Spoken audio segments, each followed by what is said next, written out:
I want to talk to you before I go. No? What? Coming right down. Does she suspect any... now that she's announced her engagement?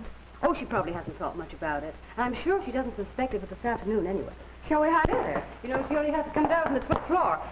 Let's see, are all the gifts on the table there? Yes. All right, well, that's just fine. Now, oh, Janie, you go behind the desk. All right. And the rest of you, well, go in my bedroom. All right. All right. Be sure to give us a cue to come out. Just say, Ginny, what a lucky girl you are, and you deserve every bit of it. All right, I will. And now scamper. And please try not to giggle or you'll give the whole thing away.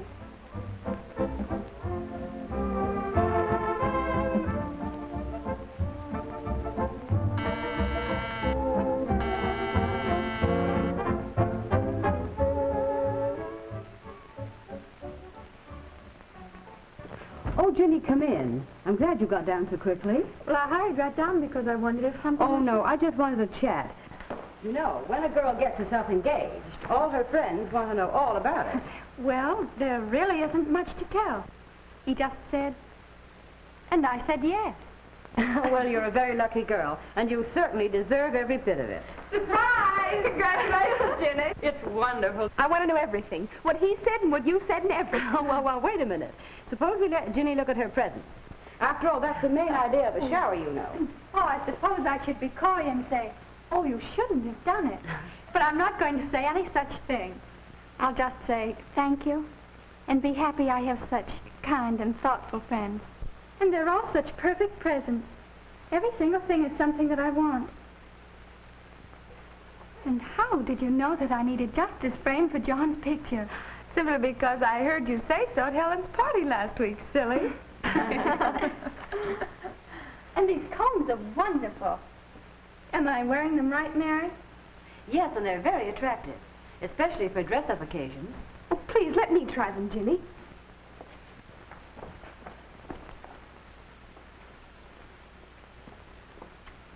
There. How do you like them on me, Mary? Well, Janie, I really don't think they're quite right for you. You know, that smooth upsweep looks much better on a round face.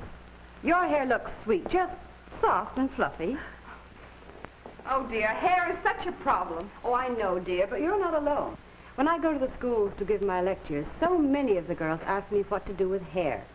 And they write me about it all the time. I didn't know you ran a correspondence course. Well, I don't, but I do like to help the girls with their problems. You see, so often I don't have time to talk to them individually. So I suggest that they write me.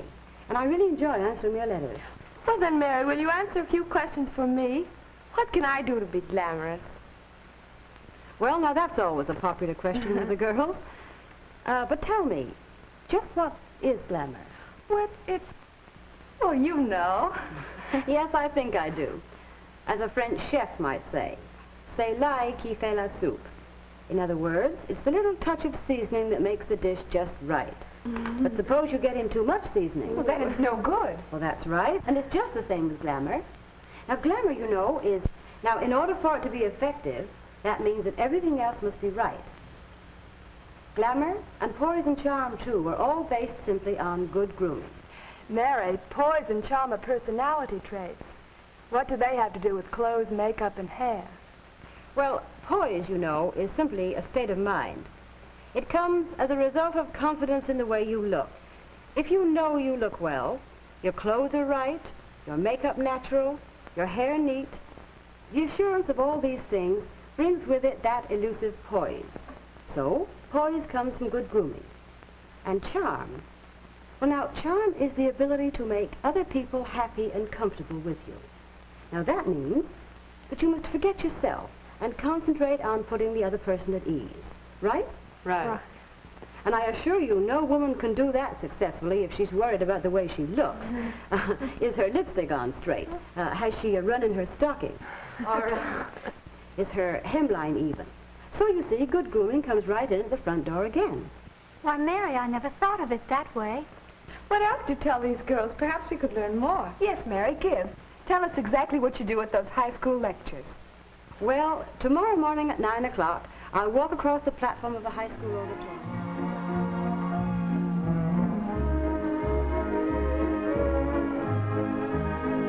Good morning, girls. I'm going to talk to you this morning about the way you look. Now, I've heard it said that we women attach too much importance to our appearance, but that isn't true.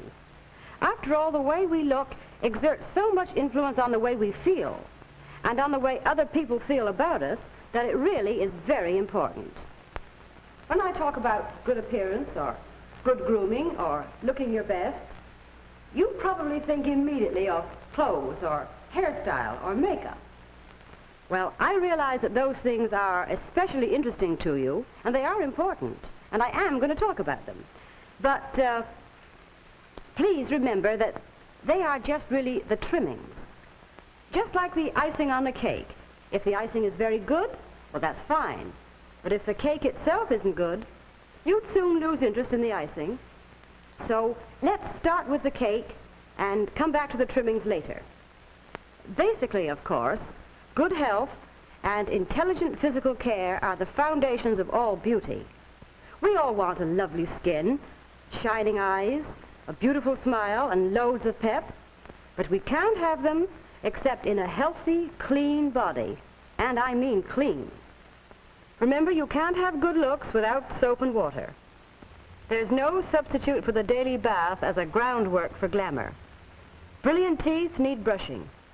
Gleaming hair means frequent and thorough shampooing. And keep that air of freshness by using a deodorant regularly. It's a shortcut to Social Security. Sleep comes next to cleanliness as a beauty base. And I mean sleep, not just going to bed if that means sitting up writing letters or listening to music. I've seen lots of sparkling eyes and good complexions sacrificed to swing records at bedtime. Mind you, I'm all for music in its place, but there is a lot of sound sense in that old expression, beauty sleep. So snap out that light early enough every night to get 8 or 9 hours of this most effective beauty treatment. And then there's this business of eating. It worries me to see that so many girls think a balanced diet consists of soda pop and a sandwich or a big gooey sundae. Let's remember what we were taught in home economics about a well-balanced diet. Meat, cheese, eggs or fish, milk, butter, bread, fresh fruits, especially citrus fruits, green and starchy vegetables in proper proportion, and of course some sweets. And please go easy on fried foods. Beautiful skin, vitality, glossy hair, all the things you want begin with a balanced diet. So watch it, girls. It pays big dividends. Then there's exercise, preferably outdoors. And when I say exercise, many of you may think of work. Well, a little work is a helpful beauty hint, but so is outdoor play. I'll leave it to your own conscience whether you work in the garden, ride a bike, play ball, hike, swim, or ski. But try to spend some time every day outdoors, developing the grace that comes from toned-up muscles and the complexion that goes with good circulation. And even the ordinary things that you do every day can help to make you more graceful. But not if you do them like this. Walking upstairs, reaching up to a high shelf, dusting, all can be good body conditioning if you use your muscles to do them vigorously instead of slouching through them. I don't know whether you think of posture as a beauty subject, but it is, just as much as it is a health subject. So let's talk about posture for beauty. Believe me, it is important, because regardless of how much or how little money you spend for clothes, they can't do the whole job of making you look your best unless you give them a certain amount of support.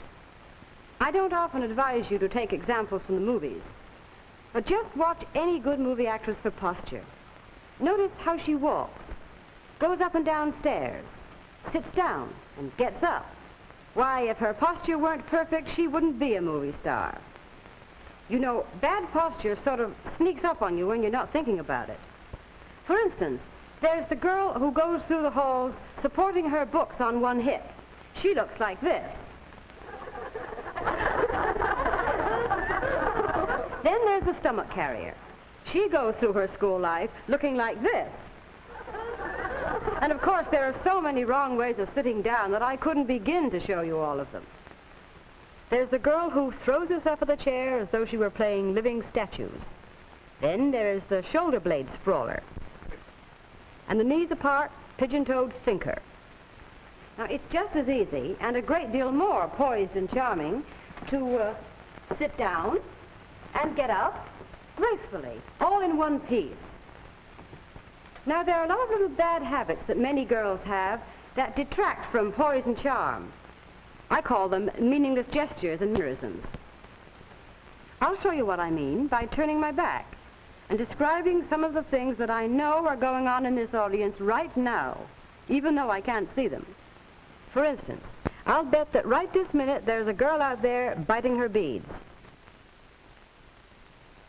And another one contentedly munching the paint off a pencil.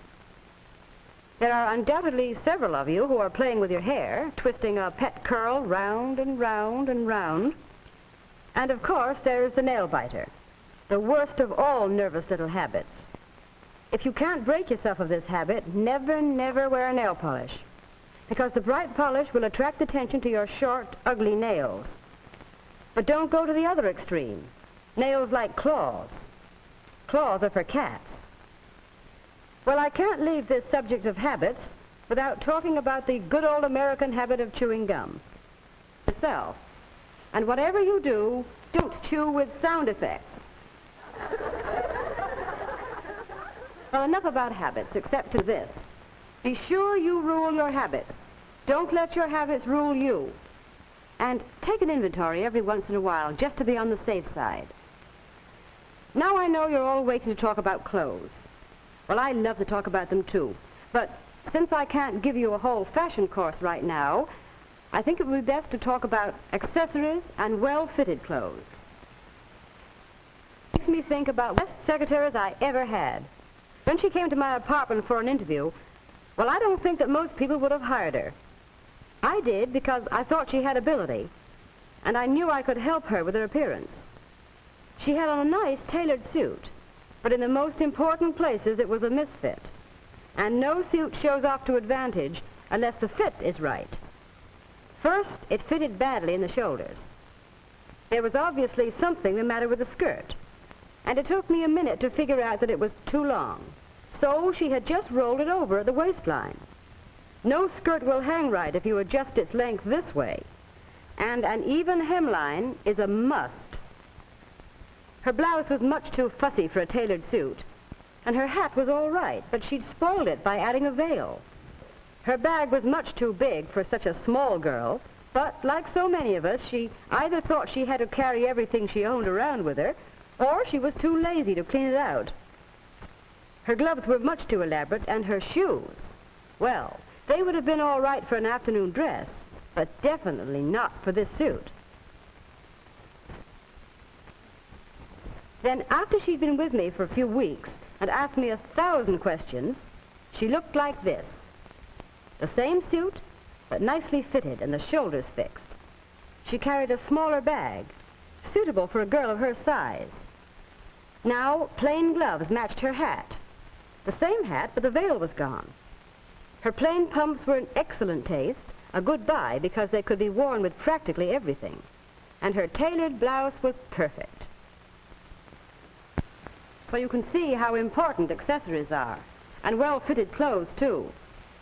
Some of you may believe if you had unlimited money for clothes, you'd have nothing to worry about. Well, that just isn't the case.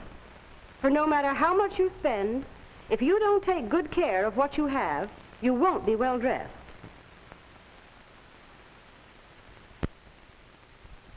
I spent a weekend with some friends of mine recently who have 2 daughters. Their wardrobe is the envy of all their school friends. They don't have a lot of clothes, and what they have are not expensive. But both Ethel and Louise know that a needle and thread, some cleaning fluid, good clothes brush, and an iron are the hidden secrets of keeping well dressed. They know, too, that either a sagging hem or gaping seam is a sure way to kill glamour. Both of the girls spend a few minutes each day on their clothes. It doesn't take long because they never let the work pile up until there's a lot to be done. Louise uses a touch of cleaning fluid on the inside of collars, cuffs, and hat bands, because even if no one else could see it, she could certainly never feel well poised or charming or glamorous if she knew that collars or cuffs were soiled. And both girls know that it saves time and saves clothes to get things ready to put on and then put them away neatly where they belong. They spend no time frantically searching for clothes to find them crushed in the corner of a drawer or hanging shapelessly on a hook. It's not the size of the wardrobe that counts, you know, it's the shape. One thing more, the final checkup. See that the hemline is even, the slip where it belongs, the stocking seams straight, and if those shoe heels are run down, get them fixed pronto. Then flip a clothes brush across the shoulders to make doubly sure that there is no loose hair or dandruff, and you're ready to face the outside world. And when you face the outside world, be sure you put your best face forward. Now, occasionally I hear the expression, well, it's the face I was born with and there's nothing I can do about it. Well, that isn't quite true. Any girl can do a lot to get the most out of her looks. The basic requirement is a clear, glowing skin. There's no substitute for that. And since the skin is nourished by the bloodstream, the things that you eat and the exercise you take have a lot to do with the way you look. The most important thing I can tell you about the care of your skin from the outside is keep it clean. For that you need a cleansing cream and soap and water. Here's how to do a really thorough job of removing makeup. First, pin your hair well back out of the way, and if you wish, cover it with a hand towel. Start to work with a cold cream. Smooth it on thoroughly all over the face, clear up to the hairline and down under the jaw.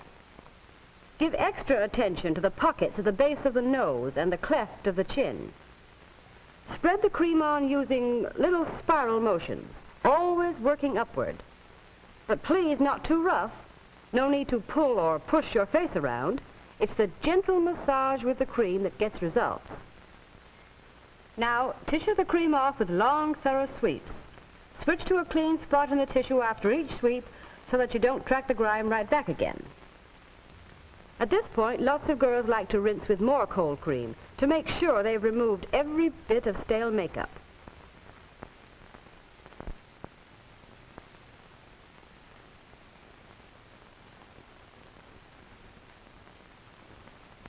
You know, in several girls' colleges, they have a course in good grooming for which they give regular college credits.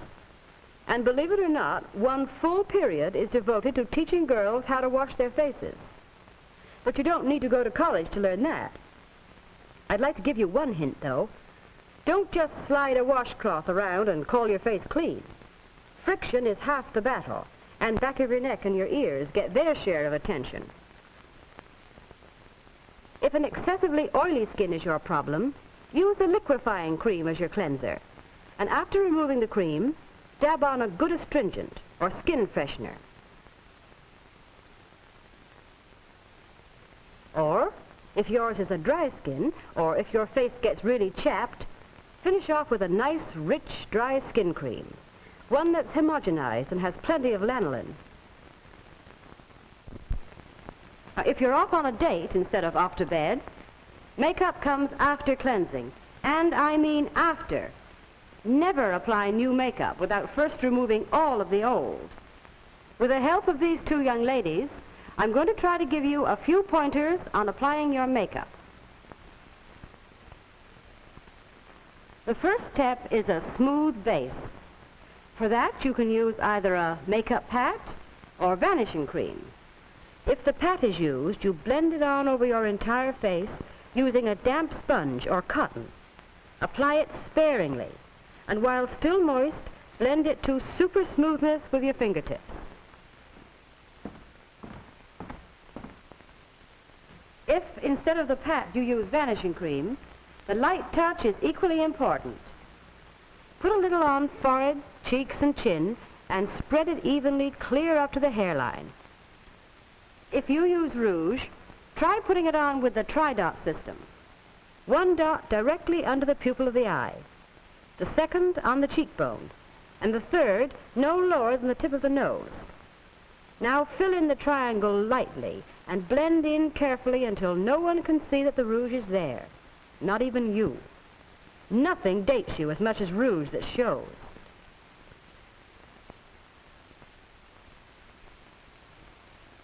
Lipstick is your exclamation point. Use it sparingly, but well. Use 2 strokes to outline the upper lip and 1 long stroke for the lower. Fill in with up and down strokes so that the lipstick goes with the grain of the skin. Be sure that your lipstick harmonizes with your rouge and your nail polish, and check with any reds in your costume to see that everything is in key. Now, after applying your lipstick, blot off the excess with a tissue. Last, your powder. It goes over your makeup, all over your face. Choose the shade carefully. When you find one that blends in with the color of your skin, no lighter, that's your shade. If your skin is on the sallow side, you'll want a powder 1 note rosier. And please avoid the too powdered look. Use a clean puff or fresh piece of cotton and keep it well filled. Press it lightly all over your face, starting at the forehead and working down. Use a loosely folded tissue to brush excess powder away, giving particular attention to hairline and brows.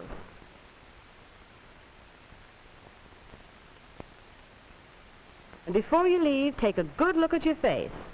And remember, lots of people will see you in profile, so be sure that the makeup goes all the way around to the sides. Now I know you want me to tell you something about hairstyling. In selecting a hairstyle, remember that your hair is the frame for your face.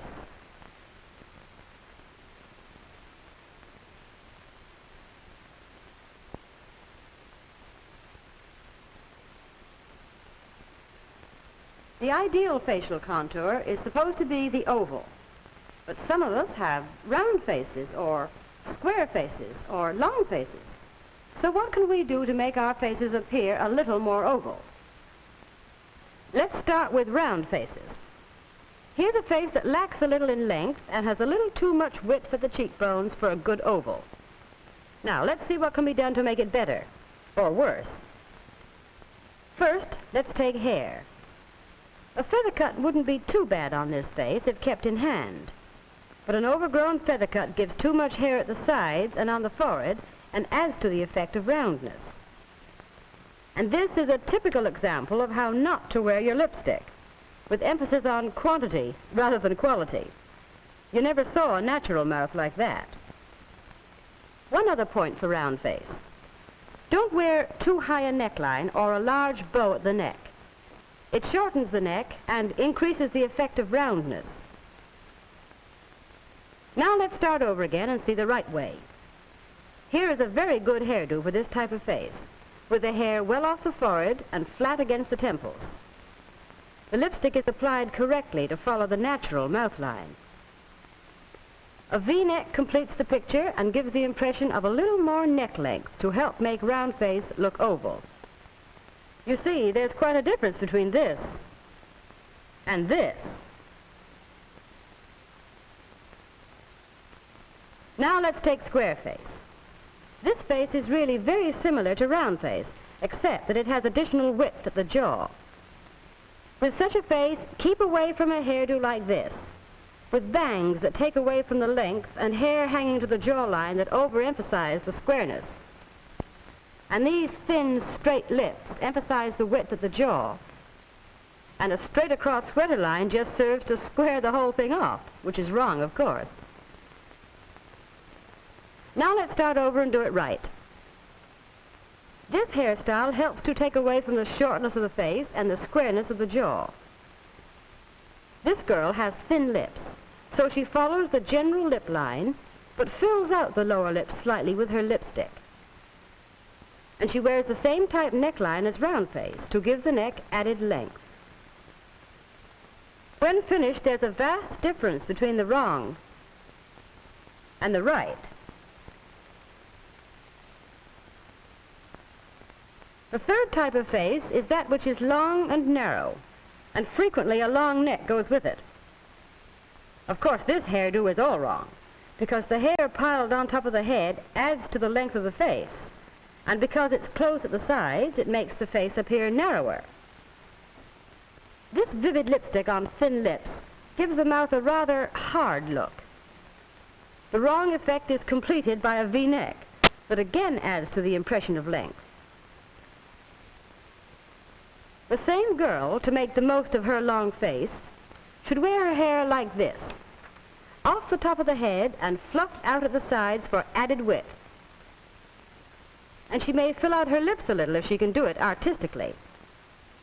A high neckline or choker beads will help to detract from the long neck. So, instead of looking like this, she looks like this.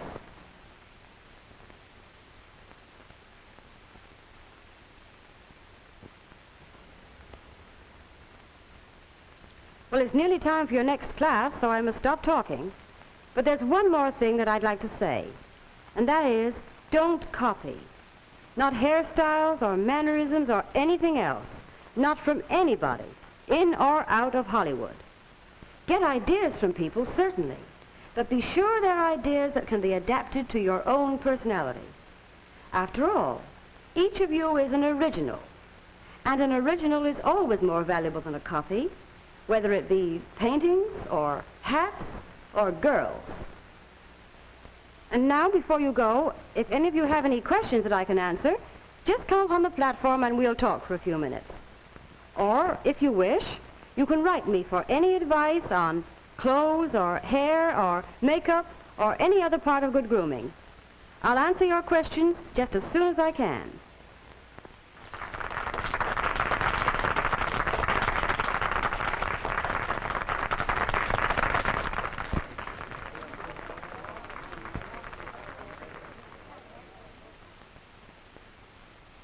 I'd like to speak to you, please, Miss Stuyvesant. Oh, go right ahead. I want you girls to ask me questions. Well, I guess I have what you called a round face, and I wear my hair the way you said I shouldn't. But I don't see how things like that and posture and mannerisms and the other things will make a girl more popular if she's not pretty to begin with. Sometimes I'd like to shake you girls when you worry so much about being pretty or not being pretty, as though prettiness were a woman's only attraction. If you'd spend just 1 month doing everything I talked about to make the most of your appearance, you wouldn't need to worry about being pretty or popular. I wish that I could wave a magic wand to show you what the difference would be. Presto, like that. Why, it does work. You will be prettier. You will be more popular. Good grooming will pay dividends to each and every one of you. It will make you more confident and at ease in any situation. Well, call that poise or charm, if you will. It will make you more attractive to the people around you. Call that glam popularity, if you like. Remember, at home, at school, or on a date, any time and every time, appearance counts. Make it count for you by doing your best to look your best. Success today and tomorrow is surer and easier with good grooming.